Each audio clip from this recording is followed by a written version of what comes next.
મારું નામ મેહુલ ભરતભાઈ ખાંદલા છે। આ પ્લોટ વિસ્તારમાં અમે રહી છીએ।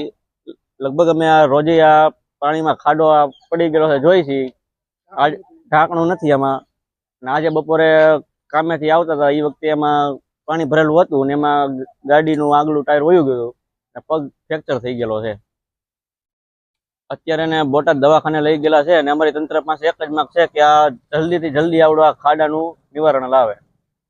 સુરેશભાઈ માધુભાઈ ડાભી, જે હું પ્લોટ વિસ્તારની અંદર જ રહું છું અને આજે ભૂગર્ભ ગટરની કુંડી જે ઘણા ટાઈમથી આને ઢાંકણું નથી।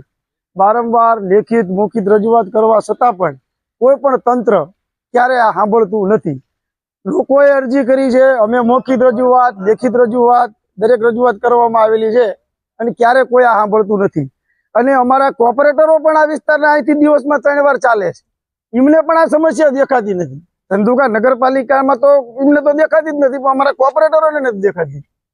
અને દરેક સમસ્યા દરેક ગાડીવાળાને છે। અને હમણાં એક બાઇક વાળો આની અંદર પીડ્યો છે, એ ભાઈને બોટાદ લઈ ગયા છે।